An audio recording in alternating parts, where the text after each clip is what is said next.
Okay, Tim, you're live. Good evening, everybody, and welcome to the June 17th meeting of the Northborough Diversity and Inclusion Committee. Becca, do you still have to read the statement? Yeah, I have to read a news statement. Hold on, I gotta pull it up. Yes, okay. All right. Pursuant to Chapter 20 of the Acts of 2021, a bill relative to extending certain COVID-19 measures adopted during the state of emergency, signed into law June 16, 2021. This meeting will be conducted via remote participation. No in-person attendance by members of the public will be permitted. This meeting will be live streamed, but will have no option for public participation. To view or listen only, please visit the YouTube link posted on the agenda on the town's website. Perfect. Thank you, Becca. First of all, just a roll call. Just make sure that everybody's connected and can hear and be heard. Miriam Ibrahimi. Present. Deidre Writing. Present. Lauren Bailey Jones. Present. Becca Meekins. Present. And I am Tim Kalin. All right. So the first item on our agenda is to approve the May 20th meeting minutes. Does anybody have any comments or additions for the minutes? Can I get a motion for approval? I'll move to approve the Diversity and Inclusion Committee meeting minutes from May 20th, 2021. I second. Moved by Lauren and seconded by Miriam. Roll call vote. Miriam Ibrahimi. Aye. Deidre Writing.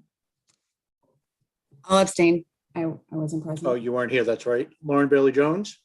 Aye. Becca Meekins. Aye. And I, Tim Kalin, vote aye. Minutes pass. Next on the agenda is the presentation of DEI strategic plan scope and discussion. Becca, thanks for putting this together. It looks great. Do you want to talk through it? Yeah, sure. Can we jump to number 5 really quick? I just want to update the committee on something about the Board of Selectmen's meeting. Okay. So really quick, so I know this committee put together a letter regarding Tim's position on this committee, and then the question about adding an additional member to the board. So the Board of Selectmen met this Monday. They met just this past Monday. And they were happy that the committee had provided feedback, and they did choose to keep Tim as a representative to the board and keep him in his seat as chair. And they won't be adding or changing the membership of this committee until the end of our charge. So once we make final recommendations, a decision will be made then as to what to do about the committee. So I just want to give you guys that quick update before we went any further. And thank you all for giving input on the letter and giving feedback. So I appreciate that. Okay, let's see. Oh, did someone say no? Okay. Oh, I said thank you. Okay. You're welcome. I'm going to share my screen just so we have a visual.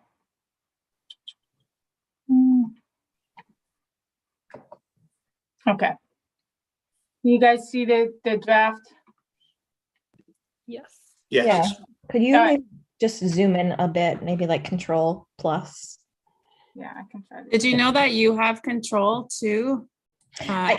Yes, I Okay. do. Just because it's being recorded, someone watching yeah, the recording yeah. wouldn't be able to see it. Is it better now? Yes, it is. Thank you. Oh my gosh, my screen just went black. Okay, there we go. All right, so I put this together. So Mary and I reviewed a number of different completed strategic plans from a number of different communities across the country, different sizes, different scopes, different, some communities were looking for like a really specific thing, and some of them were just looking for a broad overview. So what I kind of did was I tried to break this down in the way that I've been explaining it as we've been talking, which is sort of like the bronze plan, which is sort of just like the bare minimum, what we would want to do, like without a doubt, if we were going to pursue this. And then the silver plan would be, everything that we definitely want to do, and then maybe a little more. And then the gold plan would be like, if funding and time and resources were no question, we would go for the gold plan.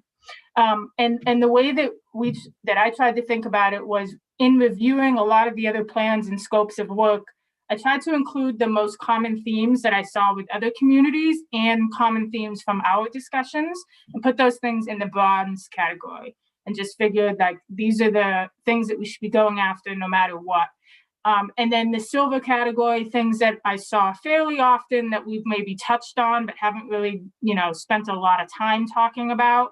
And then the gold plan was things that, a lot of communities like would focus on just one of these in their plan because it was like a targeted project that they had. But I thought, again, if we had unlimited resources and time, in an ideal world, we would look at everything. We would look at the whole picture at once.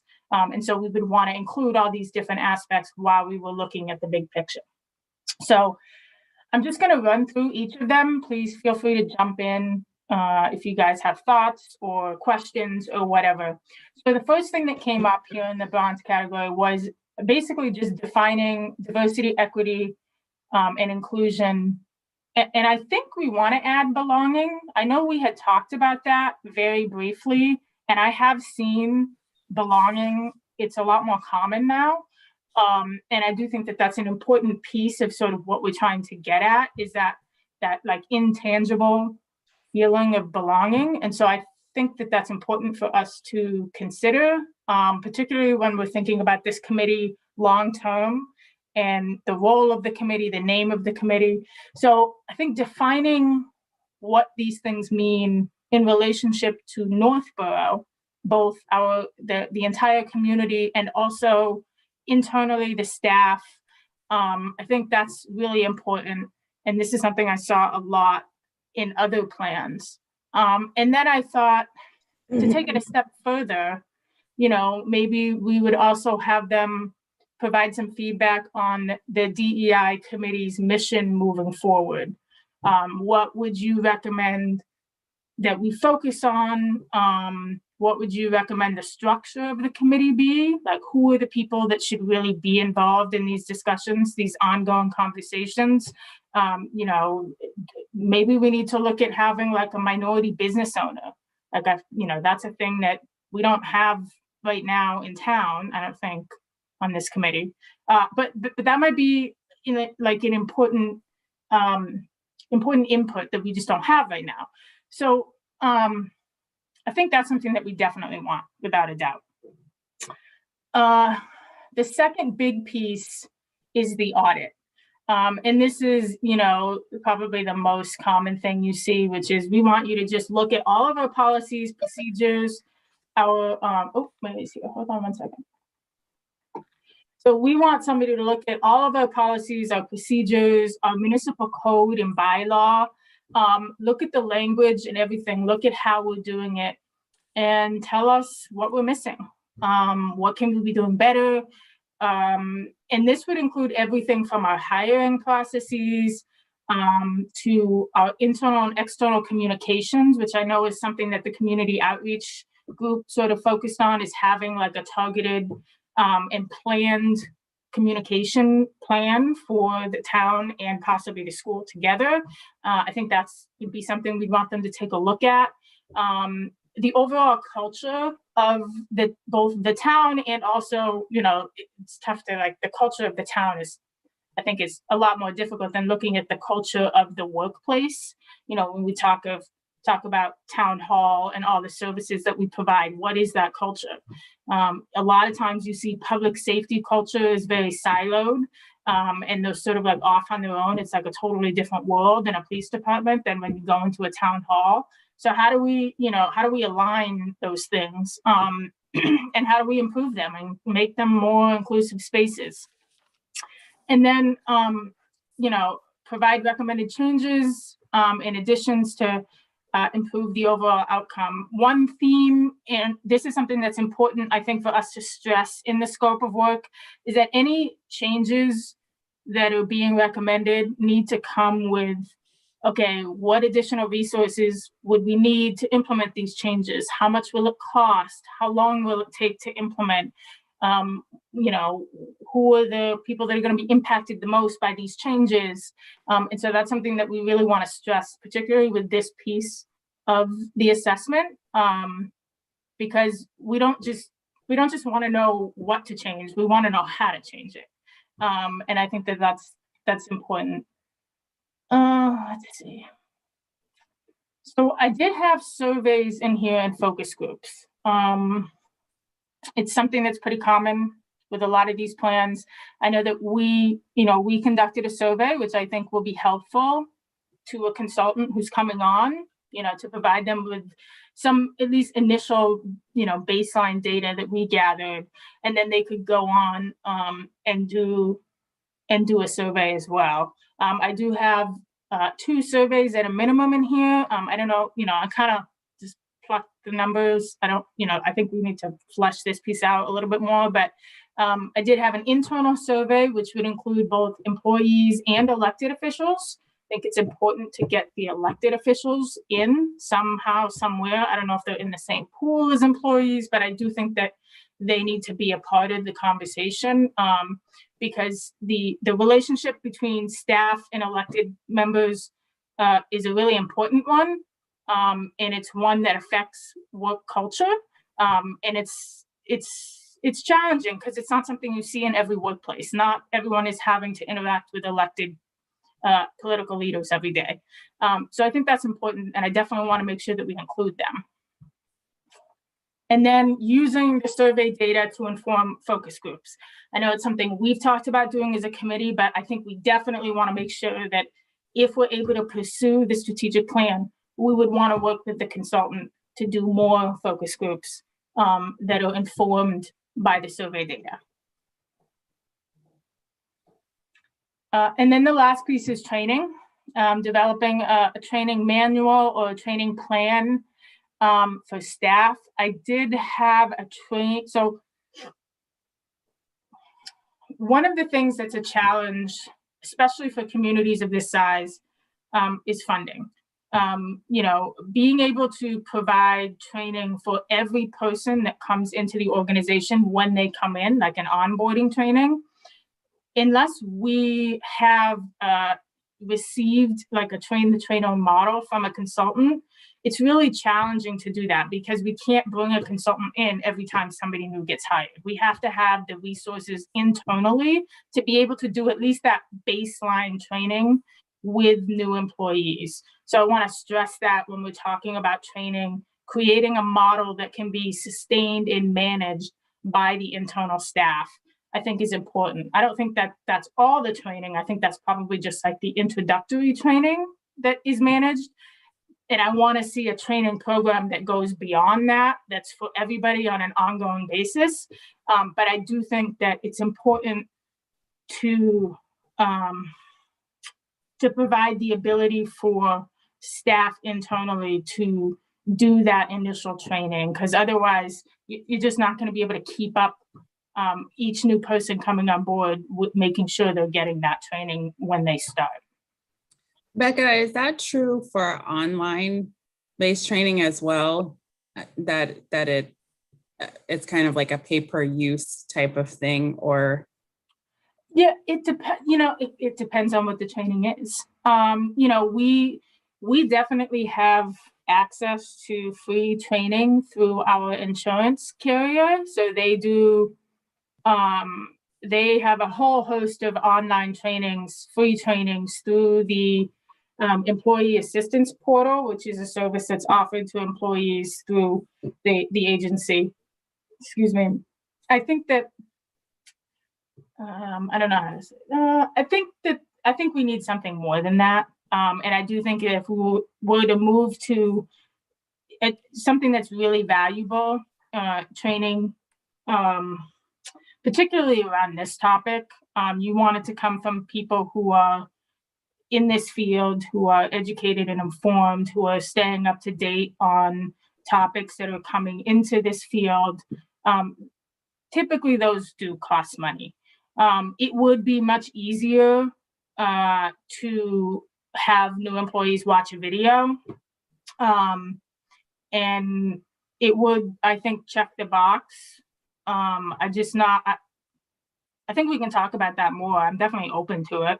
Right. I'm just wondering if there's like a baseline, something that you want every employee to have just coming in that may even be developed by whatever group we chose, right? And that's a video based. So that gets, periodic hiring. And then maybe like every year or every couple of years, there's something more in person and tailored towards specific topics in a direction that people want things to move, so that whoever's on staff at that time gets that more focused one, but like sort of like a staged approach, or something that could have multimodal.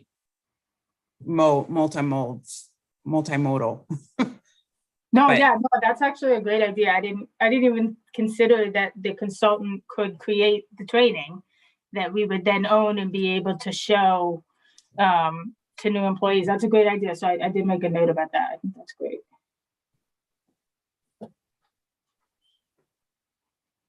Back up. Yeah. In my experience, large companies will buy for online training. They'll buy, seats for the department or the entire company, whatever they're looking to buy, at a certain rate per seat. And then we negotiate a discounted rate for additional seats for the company when they hire new people, so that everybody in the company gets exposed to the same training and learns the same methods. And when we first start working, in my experience, when online training companies start working with the company, they often facilitate the first round, have somebody from the company go in, and now it's done online, but to work with leaders and managers, so to help them take a deeper dive into the courses. And that gets, depending on how often the company wants it, it could be done, we often see annual, where they have a new group of people that come in for the facilitation. And the other nice thing with the online piece is people can watch it to refresh whenever they need to. So those are just other options. Yeah, no, those are great suggestions. There's also, for a more, sustained approach, there are apps like, one is called Virgin Pulse. So it's really a health and workplace culture type of app. So you earn points toward, I think you actually end up getting cash every quarter, depending on how much. So you get, it can record your steps and things like that. But there, you also earn points for looking at tips or little like information pieces. And some of those tips are about health. Some of them are about DEI. Some of them are about workplace safety. It's just all mixed in. And the pictures that are used are of diverse groups. And it just sort of another way to kind of have an infrastructure. One thing I'll say is I don't know anything about the efficacy of those, but some of the things that I've seen having used the app have made me think a little bit. So it's something like more on a daily basis than like a big training. What's the name of the app, Deirdre? Virgin Pulse. Okay. I like that. It's kind of neat. I'm doing a finance training through it. So I get like a daily sort of do this thing. It's kind of cool. It's like almost ongoing professional development. Right. And it's very short. Like it takes me like a minute to read each thing, but Okay. the effects I think are lasting, at least for me. I don't know. It'd be nice to see if they've studied anything about the efficacy. Great. Becca, Okay. before we move on to the Yeah. silver, I just have a Yeah. couple questions. Yeah, absolutely. So for that first part, define, so defining whether we're going to be DEI or DEIB, and like providing a mission and recommended structure. So are you saying that that all of those things, the outcomes would be part of the strategic plan, or are we as a committee going to come up with that and then sort of suggest it? So I have this as being part of the plan. So this would be like part of the process that the consultant would go through.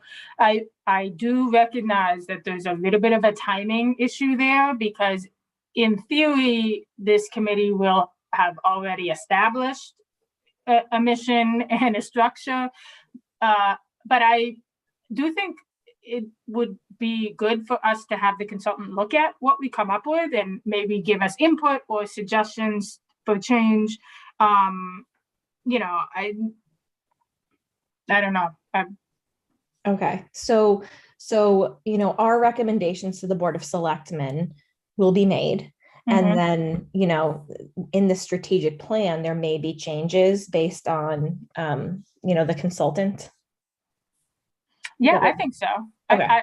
Yeah, I mean, I think I don't think there's really a way around that because, again, I want to be able to look at the whole picture if we can, or the biggest piece of the picture. And I don't think it's, says anything about our work in any way. I think that it would be good to have a consultant come in and look at it, and maybe they have, recommendations that we didn't think of, or that like reframe or reshape some of the things that we thought about in a different way. Yeah, absolutely. I was just trying to sort of picture, the time frame of us and the Board of Selectmen, and then the time frame of this strategic plan. So I think I was just trying to sort of wrap my head around that, but that does help. Yeah, I mean, and for me, part of the pitch in sort of solidifying the permanency of this committee is that we will see this process through, and that through this strategic planning process, new things may come out of it, recommended changes to existing things may come out of it.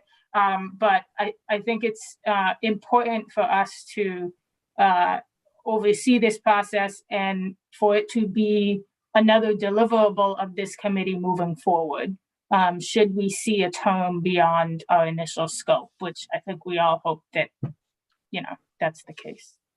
Okay, perfect. So that brings me to my next question then, which is, in the auditor assessment part that you have there, and you mentioned, internal and external communication, for example. I know that our community engagement group, we discussed, for example, being more inclusive of certain celebrations and holidays.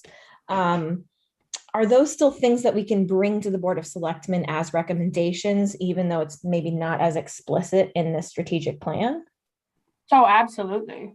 Yeah. Okay. I mean, at least I feel that way. I mean, I don't think that this process should slow down any change that this committee feels should happen now. If anything, this process might sort of like refine, I guess, our recommendations a little bit further. And, you know, I think we want to go, yeah, I think about approaching the board and saying, these are our initial discoveries and recommendations, but we also think that through a strategic planning process, these recommendations can be even further examined, refined, and you know, detailed through working with a consultant, and that we may be able to, you know, that there are things that, you know, maybe people on this committee aren't even thinking about, that, but that through a consultant we can, you know, just broaden the frame of mind even more. Okay, thank you. That helps a lot. I think I just couldn't quite picture our recommendations with like merging with the strategic plan. So that helps a lot. Thank you. I have a couple questions. Yeah. Sorry I was late. Hi, everybody. Oh, Mary, hi. Hello. So one of my questions is about gauging level of education. So are we talking about the community and like, do you have a college degree kind of a thing? Or are we just trying to gauge how informed they are on DE&I? How informed they are on DEI. That's how I was approaching it. Okay. I think That makes Yeah. sense. Yeah, that makes sense. And then secondly, is there any way that we can, and we kind of talk about this periodically, but is there any way that we can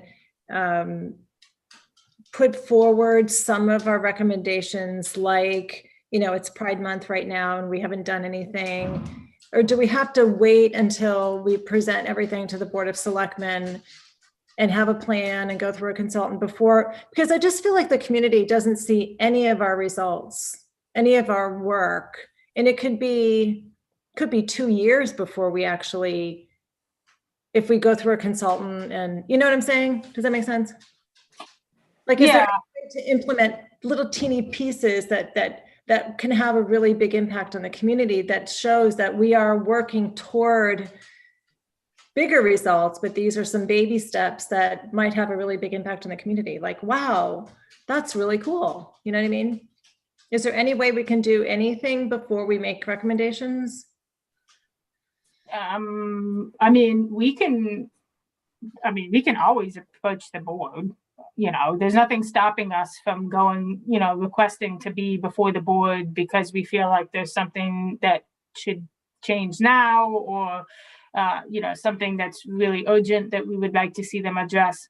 I think that, you know, going back to sort of what Lauren was asking, I don't think that this process in any way prevents us from asking the board to implement changes that this committee feels are, you know, important, that we know we want to see happen at the end of our scope, you know, when we make our final presentation. And I think the way, you know, like I said before, the way we would sort of pitch it is, and we also want to conduct this strategic plan, and some of the things that we're recommending to you now may be further refined or may change a little bit through that consulting process. I don't think there's anything wrong with that. I think we all have come to some agreement about, there are some, you know, what we like to call low-hanging fruit that, you know, we can definitely, that will have a big impact. And I think that we definitely do want to try to implement those changes at the, you know, when we make our final recommendation to the board, should they take the recommendation.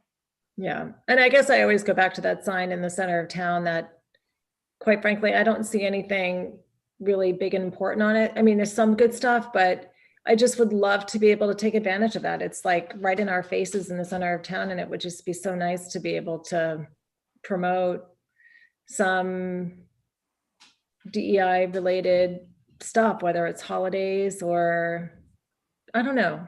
Am I the only one that feels this way? I just feel like I just wish we could do something more immediate than waiting for the plan, you know? Tim?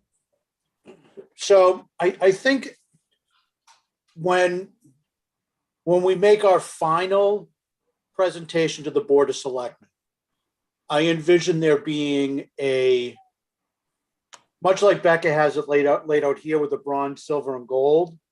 I think I can envision like a immediate, medium term, and long term. And the immediate stuff I think is the stuff that you're talking about, Mary. Having the pride flag raised during Pride Month next year. Doing something in February for Black History Month. Working with the Community Affairs Committee to put together programs to support women-owned business in Northborough during Women's History Month. Doing those sorts of like immediate things that we don't need a consultant to come in and tell us that those are the right things to do. Those are the right things to do, and we can execute those.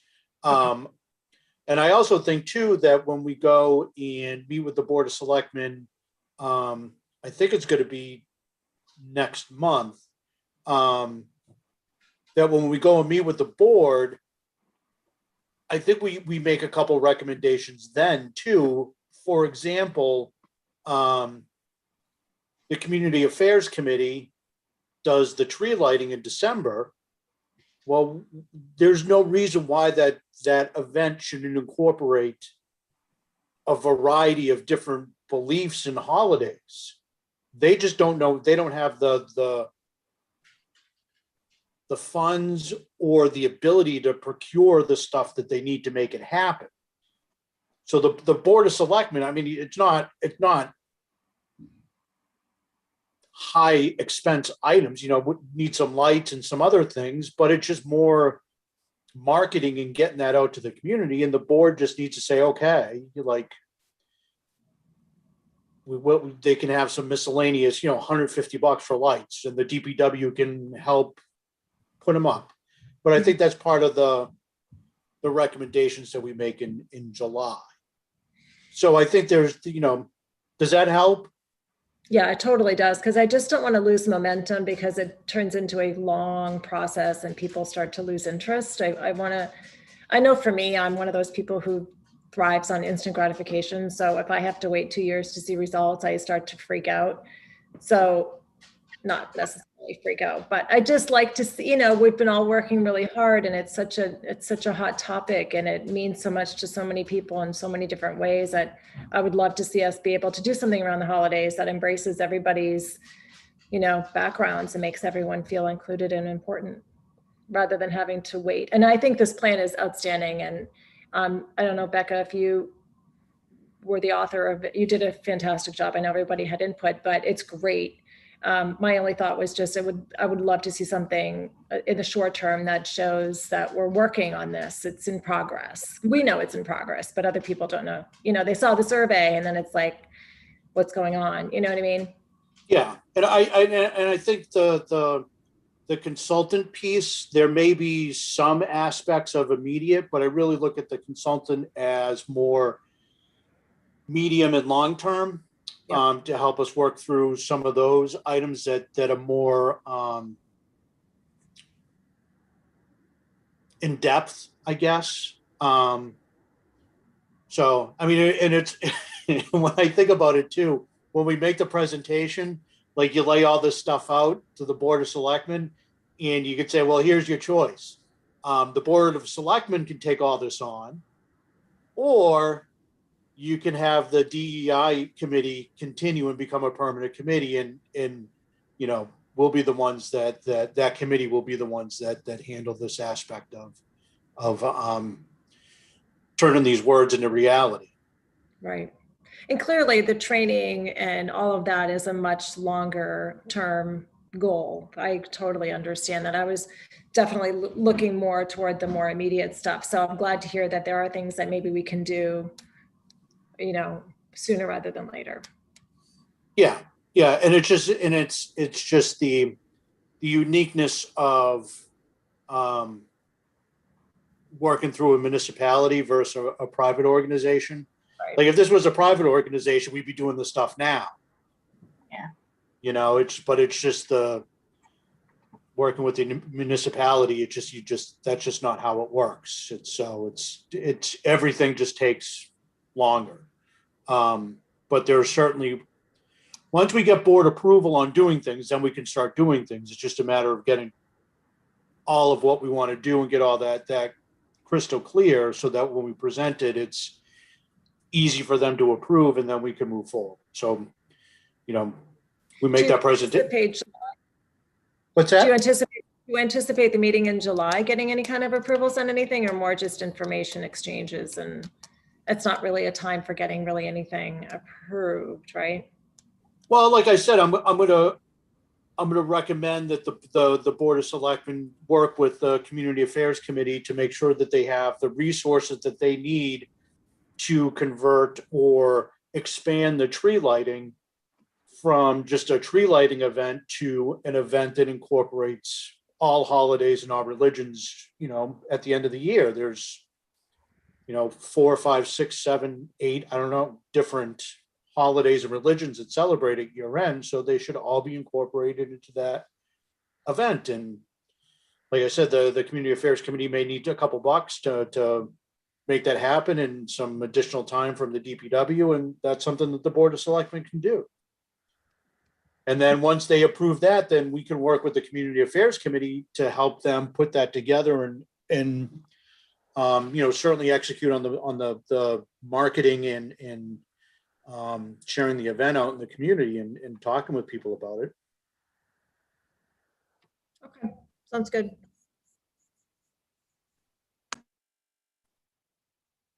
Okay. All right. So in the silver column, everything in this column would be done in addition to what's in the bronze column, obviously, in an ideal world. So the first thing I put in here is a review of procurement practices. So, Mass General Law is pretty strict about procurement for public agencies in the state of Massachusetts. There's some pretty rigorous, laws, Chapter 30B, 149.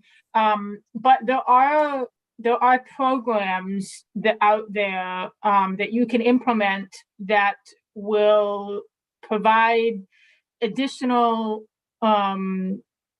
opportunity for like minority-owned businesses beyond just what the typical procurement law does. The reason it's in the silver column is because I think that if we were to pursue something like that, I think there may be additional resources that will be needed, like staff resources, training resources that may be a bigger hurdle than some of the things in the bronze category, which is why I put it in the silver category. It's not that it can't be done. I just think that it would take longer to implement, and it would require a lot more resources, research, and things like that. An assessment of the town's workforce. I had this in the bronze column first, and then I moved it to the silver column.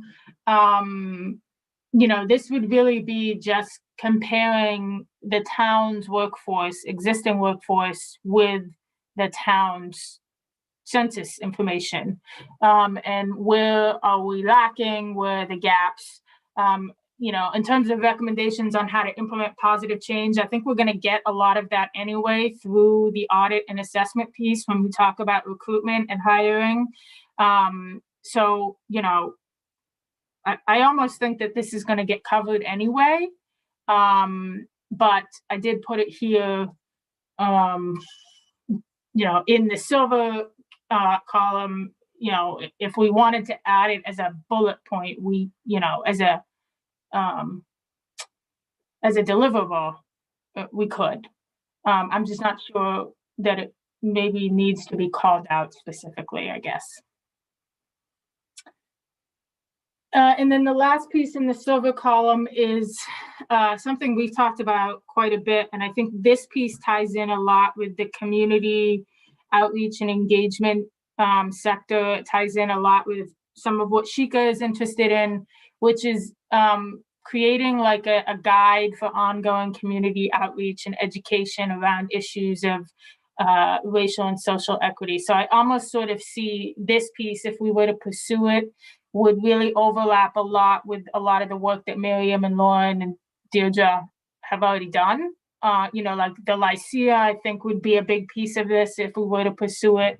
But this would be And the reason I put it here is because I kind of feel like we're almost already there on our own, because you guys have already done a lot of this legwork. But if we really wanted to dive in deep, you know, and look at community partners, I know we talked to the YMCA, but are there other community partnerships that could be created there where we could, you know, have events and things like that that would provide public awareness and opportunities for education around racial and social equity. So I put that in the silver category mainly because I think we're definitely almost there.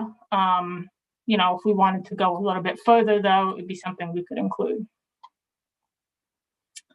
Does anybody have any questions about those? Or I can just move on to gold. I'm going to be quick.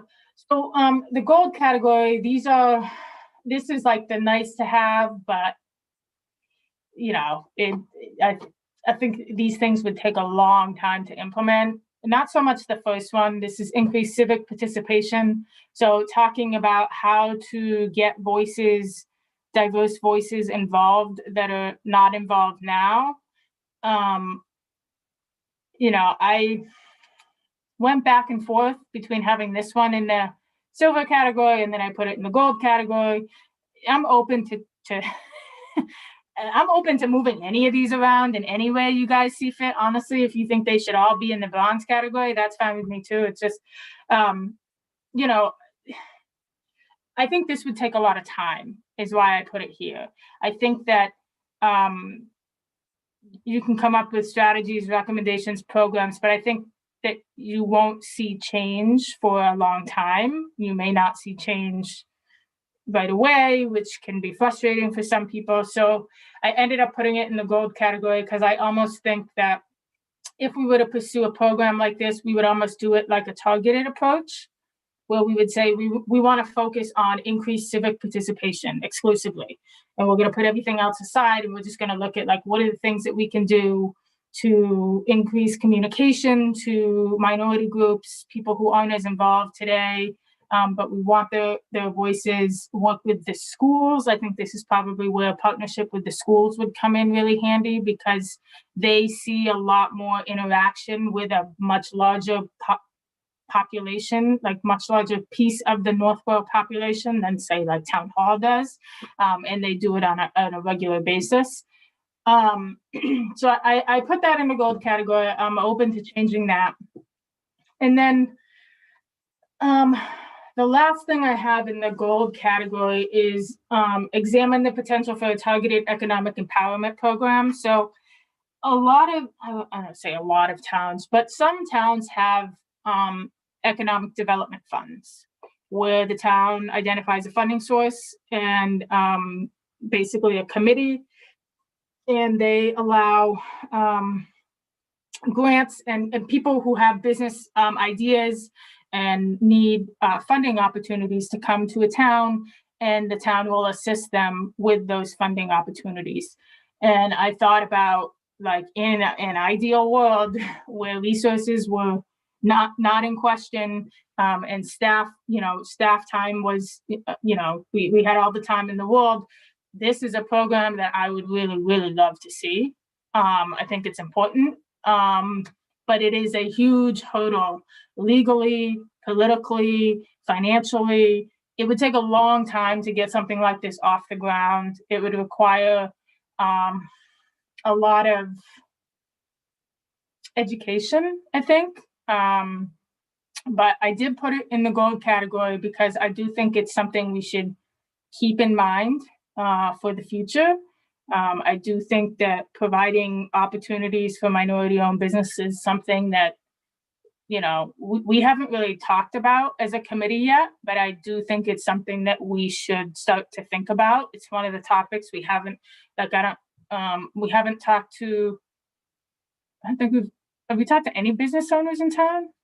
No, yeah. So that's something that I just think we should keep in mind. If we did want to pursue it, we could include it in the strategic plan. It would put a huge additional price tag, I think, on the plan because it would require so much outreach and research and time to put together a real solid recommendation on how to move forward with a program like that. But I did want to include it, just even if it's just so we can remember that it's something that we want to pursue in the future.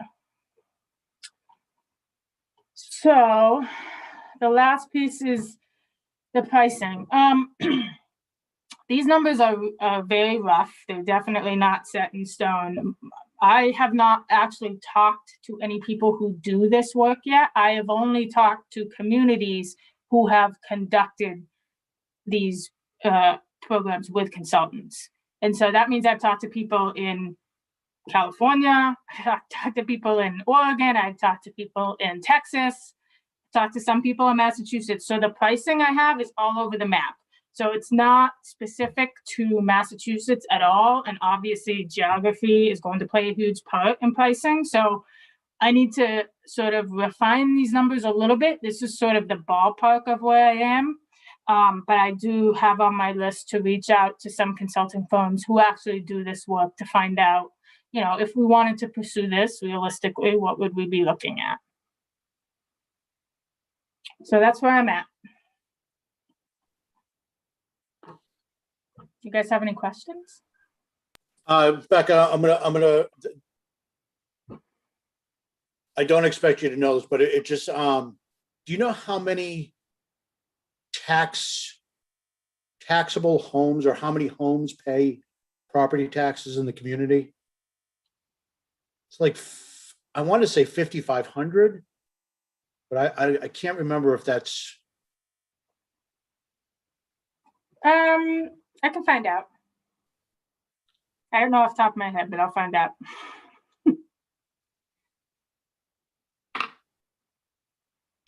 The reason why I ask is because sometimes people see numbers, big numbers, and they compare that to their own financial world, but like if we have 8,000 houses that pay taxes in the town and the bill's 80 grand, it's only $10 a house. Oh yeah. No, yeah. Because it's just that's a much different number. Like $10 a house is much different than 80 grand. Yeah, it's just a way to present the number so that it's easier for people to get on board with. Yeah, the other thing I actually want to say about funding is that the MMA's the Mass Municipal Association's Diversity, Equity, and Inclusion Committee has gone to the Division of Local Services through the governor's office and formally made a request to add the DEI strategic planning to the Community Compact Grant Program. So I'm not going to get into all the details, but the Community Compact is basically a program that the governor rolled out that sets up the framework for best practices and a whole number, a number of different areas. Like there's an HR section, there's an IT section, and they're just like, these are the things that you should do, best practices to, for your organization. Like one of the things that they fund now is doing a classification and compensation plan for all your positions to make sure that you're paying people, that you pay equity, that people are graded right, et cetera. So we went to the governor and said, hey, we think you should add DEI strategic planning to your list of things that can be funded with the Community Compact Grant. And it sounds like they're really open to it. So I don't know that that's going to be available when we're ready to go through this process, but it is something to keep in mind that there may be grant opportunities for us to pursue when we get to this stage. Okay, that would be awesome. That would be great. And the number of single-family homes is 4,400. 4,400. Okay. You're close. So a follow-up to the financial question. To me, actually, I look at this and I'm like, hey, that's actually a pretty good price. That's awesome. But especially when you look at like a town's entire budget. So I guess I'm curious, say there wasn't funding from the state. where would we be expected to get these funds? Is it going to be through a warrant article? Is it through, just the town's budget? And would it have to be approved through town meeting? What's sort of the process for that? Yeah, so I had envisioned that this would basically come forward as a capital request. Either it would likely come from the Board of Selectmen. The only wrinkle is that the capital plan is a 5-year program.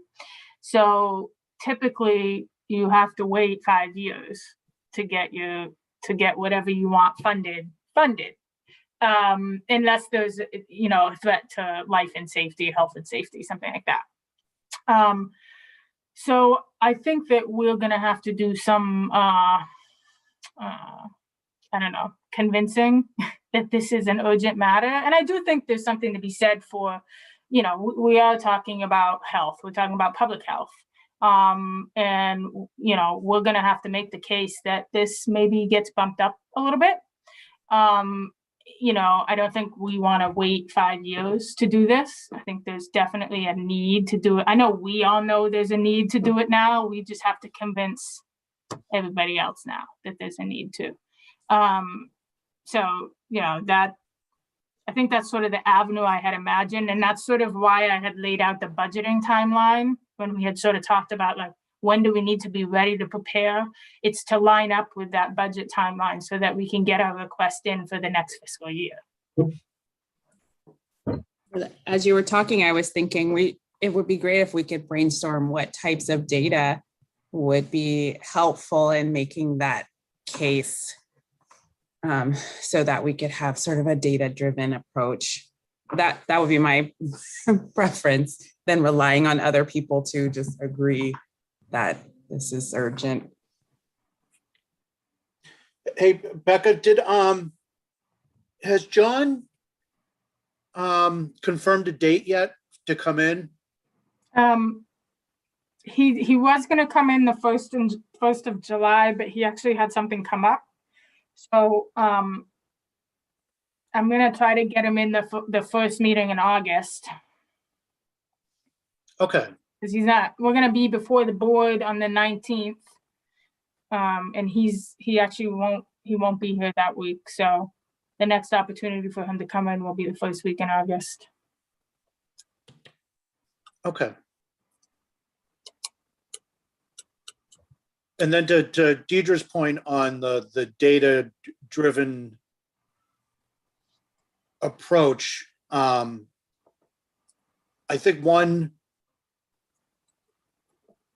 or a couple good things that's come out of the meetings that we've had with all the various departments and committees is how on board everybody is with wanting to make improvements in their various departments and committees, and how the same themes seem to be coming up across all of them. So one way to correct or help overcome some of those challenges is through this strategic plan.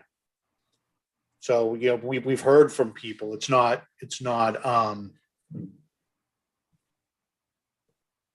just our opinion. We've heard from department heads, and so I think that will be very helpful. Yeah, and I didn't mean to crush everybody's spirits by telling you the 5-year plan, because it is dependent on a number of different factors, one of which is funding availability. If there's a larger than normal, if there's a surplus of capital dollars that are available, there's always a chance that more capital projects can get funded in 1 year.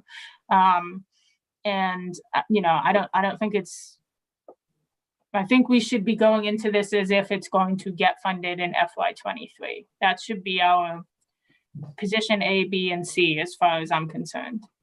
And I do think that there's definitely a case for us to make to get there. Yeah. Okay. That's my presentation for this evening. if you guys, I'm gonna send out, I know I sent you guys the PDF. I'm gonna send everybody the Word document. So please, people have thoughts. I'm gonna keep going through them. If I see new things that I think we should add, if you guys have ideas, things that we think we should add, and then each one of these bullet points is gonna have to get like fleshed out a little bit. You know, we're gonna need to be a little bit more specific about what we're looking for, but I think this is a good start for us. Agreed. Great start. Thank you for putting that together. Thank you, Becca. Very well done. No problem. So next on the agenda, discuss public hearing, listening sessions, and focus groups. So we have brought up a couple times, I think not the last meeting, the meeting, it actually might have been our last meeting too, where we had a conversation about having one of our regular meetings be open for public participation so that people could call in and share ideas and ask questions. And I think it's a great idea. I think it's something that we should definitely do. It's just a matter of picking a date to do it. And my initial thought on that was maybe in September. Anybody have any feedback or thoughts? Yeah, I think we should definitely do it after the summer. Yeah. I agree. And my question is, I know that Governor Baker changed, you know, he updated the legislation so that we can continue to meet remotely, which is great. So I think that the timing of doing this would probably depend on whether we as a committee decide we're going to continue remote meetings or we're going to transfer to in-person. Because definitely, if we're going to be doing in-person, I just think people are gone in the summer. So that's a little bit difficult. But if we're planning on doing this remotely, I think there's a little bit more flexibility. Do you want to have a quick discussion about that now? I was going to bring that up a little bit later, but just what everybody's preference is on meeting, if everybody prefers meeting in virtually, or if we want to switch to in person. Maybe every other or something. I mean, remote is definitely super convenient. But it would be kind of nice to meet occasionally in person, you know, and actually meet each other. Yeah. Yeah, that I was thinking, or my initial thought on that was to have at least one or two meetings in person at some point. Mhm. Becca, do you know if the Board of Selectmen is going to be meeting in person or virtually for the July meeting? Do you have any idea? I don't. I Okay, don't know yet. I think they'll probably be making a decision about that at their meeting on June 28th. About how to proceed, you know, policy wise in terms of what they're gonna do. So we'll know before, I'll make sure you guys know whether or not it's gonna be in person or remote. I think, no, well, no, I don't wanna say that. Yeah, I'll let you guys know. okay. Are we still doing 2 meetings a month for the duration? Yes. Okay. Yeah. And there may be some, I could envision in the fall, maybe having 3 meetings a month once we get down into crunch time about putting together the final presentation, if needed. But yeah, we'll continue to have 2 a month. So I'm open to continuing having the meetings be remote through the summer, and maybe at our second meeting in August, just having another discussion if we want to meet in person in the fall. I agree with Mary. I think that there's definitely convenience in having these remote meetings. I participated in a hybrid combined school committee meeting last night, which was interesting. So, you know, most of the school committee members were in person, and then some of us were at home. I was sick, still am, so I was at home Zooming in. I don't really recommend that. I just feel like there's something lost, and you know, everyone should be on Zoom, or I think everyone should be in person. Although I wouldn't have been able to participate if I didn't have that option. So I agree with the convenience. Maybe the summer seems to be a busy time for people, so perhaps it would make sense to just continue Zoom during the summer. But I do agree with Mary. It would be nice to actually meet some of you in person. I haven't met some of you actually face to face, but I feel like I know you. Yeah, I agree with that. So why don't we just continue doing remote, and then the end of August, we'll revisit and see if we want to switch some of our meetings in the fall to in person. And then maybe our second meeting in September, we'll do the public participation.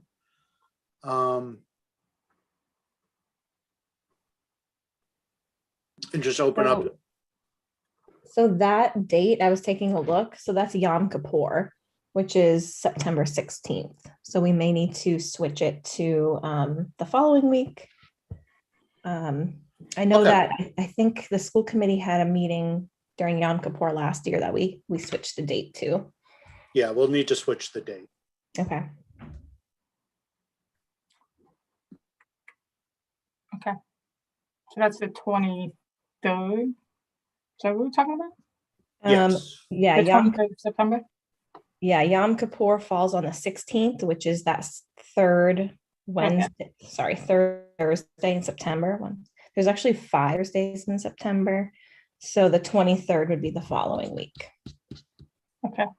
Are we just envisioning this like an open listening session, like where people can just join us and talk to us about, like, do we want to put a framework around it? Do we want to post questions for people to think about ahead of time, or do you want to just have people in? I envision just if people want to call in and have questions for us, if there's things that they'd like to see, changes in the community that they would like to see, just a general open public participation.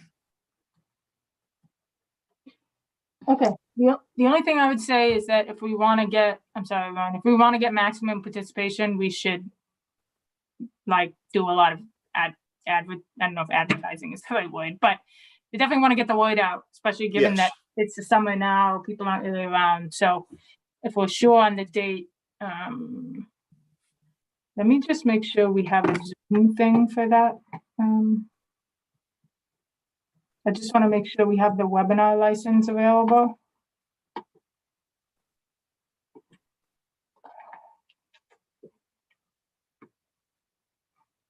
September. Oh, yeah. Okay. Yeah, we should be okay. So I feel like some people would be willing to come and sort of speak their mind if there's something they've been thinking about or something that they would really like to see change. But people who haven't been able to watch our meetings, people who don't really know that we're even a committee. Definitely, I agree with you, Becca. We need to spread the word. And sometimes I feel like people do better if there's like something concrete they can reflect on whether that's questions, perhaps that we pull straight from our survey, or whether it's, a reaction to, hey, here are our recommendations to the Board of Selectmen. Here's our draft. We're going to present it on July 19th anyways, our draft, and then, continue to work from there. But here's our ideas. Here are some things we've been discussing. Come talk to us. What are we missing? What information do we need to have before we go to the Board of Selectmen in November or December? I think that's a great approach.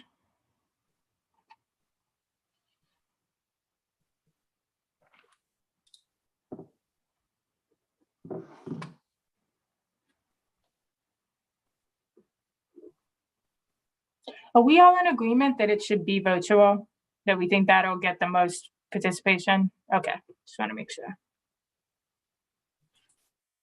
I really like the idea of pulling questions off of the survey, just because the answers, I think the personalized answers would be more nuanced and give us more information than kind of the numbers. So I like your approach, Lauren.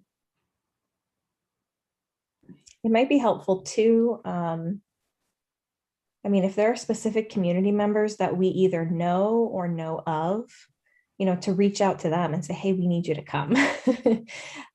Or provide an opportunity for people who can't come to at least submit a letter with their name and address, so that they can still participate if they can't be there for the actual meeting, or if they don't feel comfortable being there.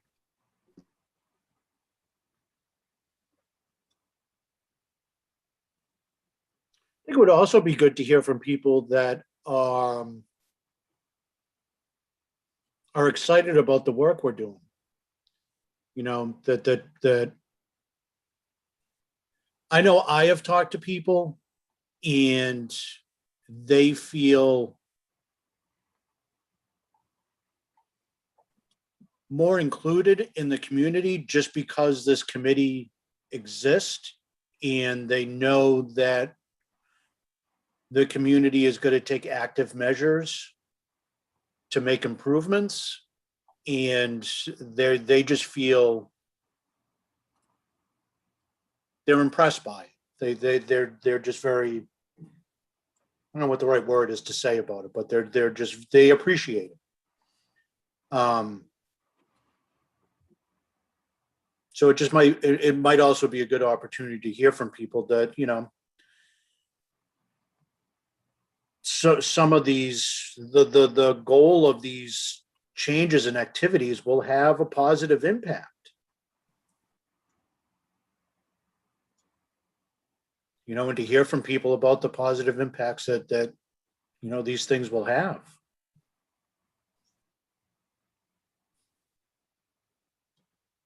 Just another perspective.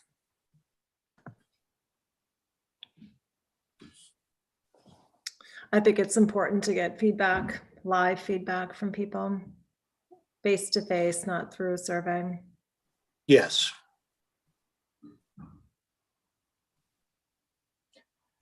Okay. Good on that. Any other questions or?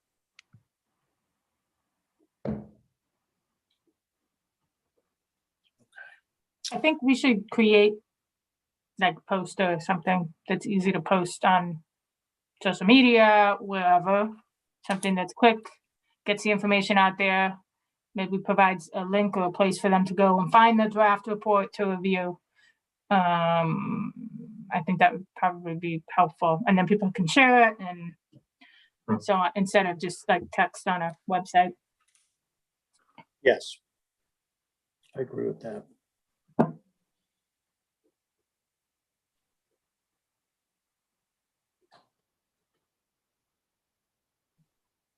I know that Sheikah doesn't have a lot on her plate right now, so I'm just going to bundle all this up and all these marketing things. And I intentionally didn't bring her up because I know how busy she is. But yeah, this is probably right in her wheelhouse. Yeah. So then, and then we'll wait, and then we'll build up a whole pile of stuff to do and save that for Lauren in the fall.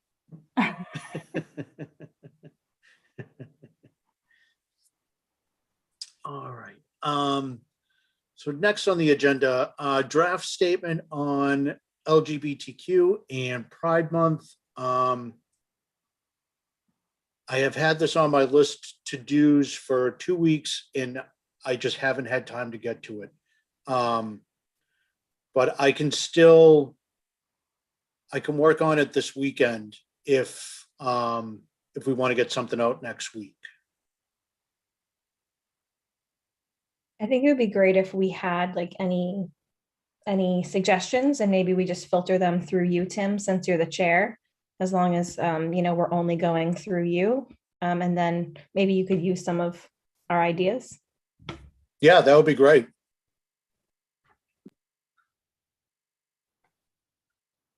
And in it, did anybody have any questions or thoughts on the statement?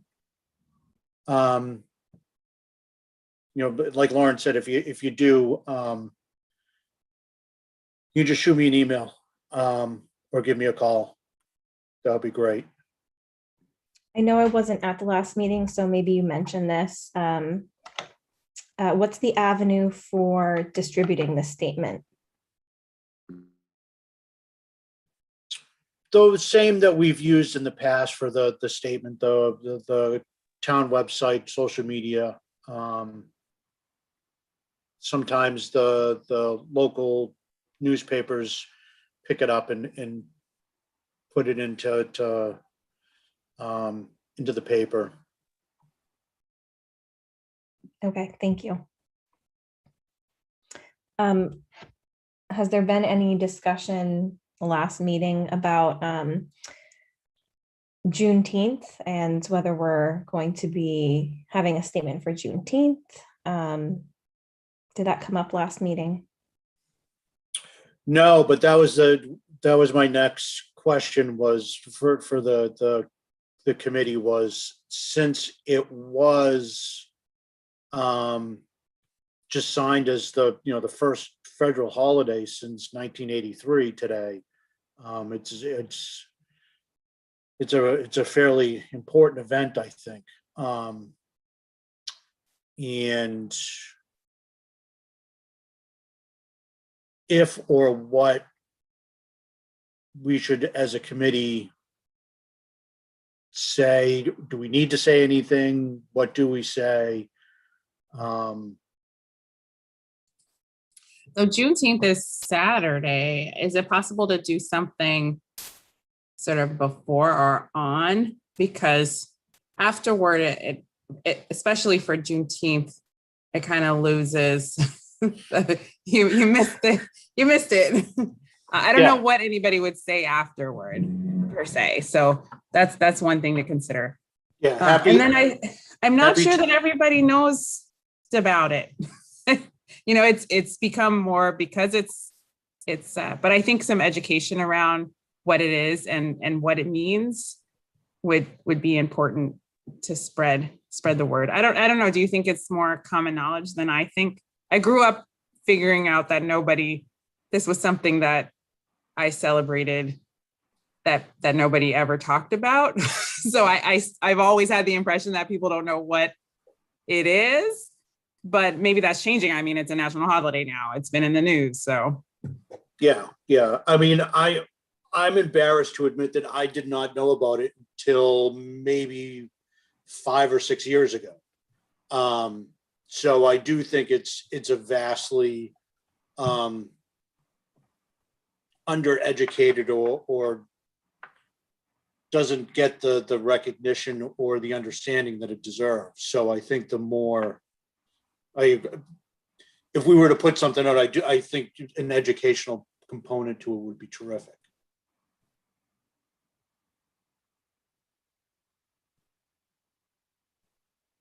Okay, so that would mean something to put out tomorrow. So does anybody want to volunteer to draft something? It's funny, we had this conversation last time. And Mary, you kind of reminded me when you were, talking about doing things now. Not statements, but a lot of things. I didn't realize how much lead time they need. It's almost like we need to set a calendar at the beginning of the year and almost begin to front load things so that they're ready to go, because to be ready short notice, it's much more logistically challenging than I thought, but I'm happy to take a stab at it and send good with something that. around. Yeah.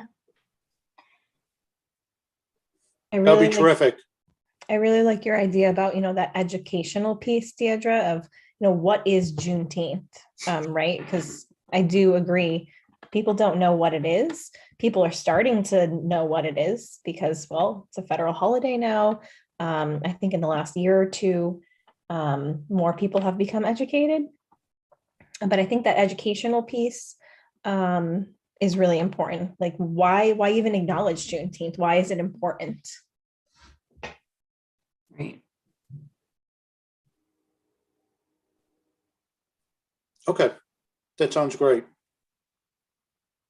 So I'll try to send something around early-ish tomorrow. Thank you. Do you think it would be kind of neat to tie in a little personal something to that, Deirdre, where you have been celebrating, just to kind of, I don't know. Yeah, well, I grew up in California, so I would always go to a festival at the lake, which is at Lake Merritt in Oakland. So I don't know how relevant, no. But just that you grew up honoring it and celebrating and experiencing, and now we're just learning about it. It doesn't matter. I don't think that it was California. Just a thought. Yeah, no, I'm happy to include it. I just didn't want to go down the rabbit hole of like random geography, but I get what you mean. Just more like, what does this mean to me personally? Yeah. Yeah. It'd be really neat. If you feel comfortable, again, you don't need to share anything personal if you don't feel comfortable with Deirdre. Of course, yeah. Sure.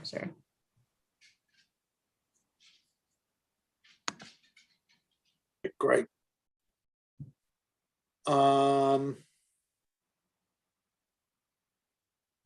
Anybody have anything else they wanted to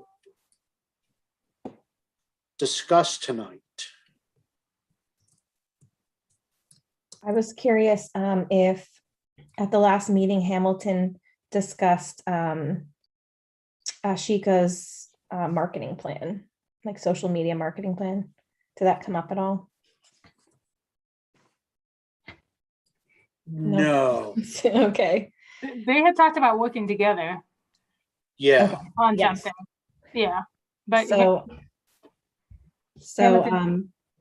sorry, Becca, go. no, go ahead. It's Right after our meeting, so it must have been 2 meetings ago, Shika, the champ she is, like days before giving birth, put together this entire basically plan for social media and marketing and different avenues to use and sort of timelines. It was quite impressive. And so I think that that's something to definitely look at. It's not necessarily something that we have to look at tonight, but it's pretty comprehensive. This is definitely Shika's thing because I was blown away. I was like, how did you even come up with this whole plan? And literally an hour after our last meeting. And so I think it would probably be worth it to add to as an agenda item to discuss at an upcoming meeting. And then sort of go from there. Like, when do we start social media? Sort of going back to what Mary was saying, like, what can we be doing now? Even though we have these long-term ideas for the strategic plan and going to the Board of Selectmen, there's some things we can be doing now. So do you have it? I do. Can you send it out to everybody? Yeah, it's quite comprehensive and impressive. So and it's pretty detail oriented of like, hey, let's do this step first and let's do this next step. So Sheikah set us all up. She's like, going on maternity leave, here you go. Yeah, so well done, Sheikah. We're giving you a shout out. Hopefully she's coming back. Hopefully that wasn't like her final thing. I think she'll be back. But that does remind me, thank you. What I am gonna do, in addition to the statement, is I'm gonna start putting together the presentation for our July meeting with the Board of Selectmen. And once I get that done, kind of the template and some of the content, I will share that with everybody.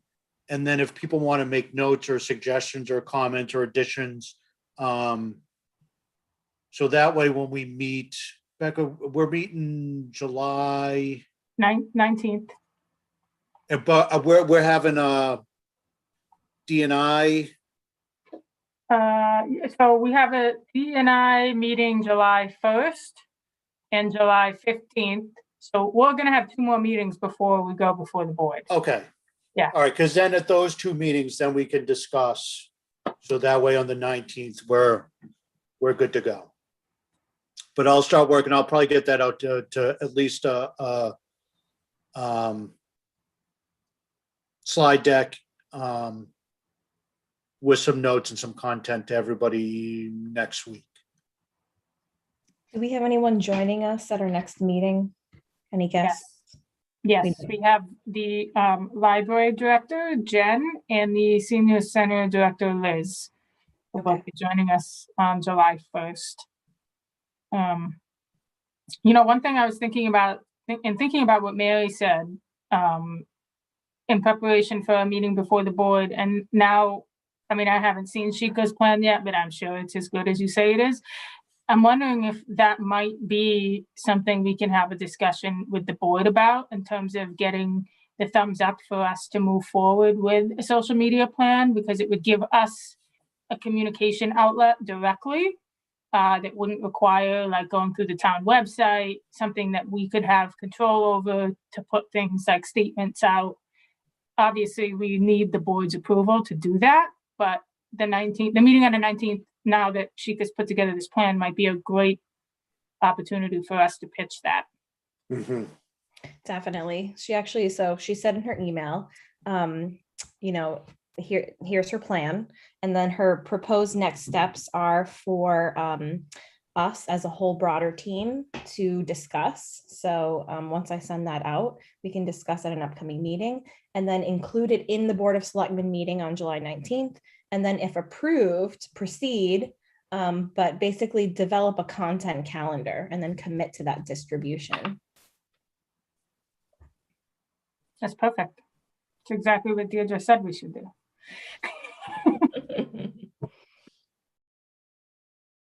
Great minds and all.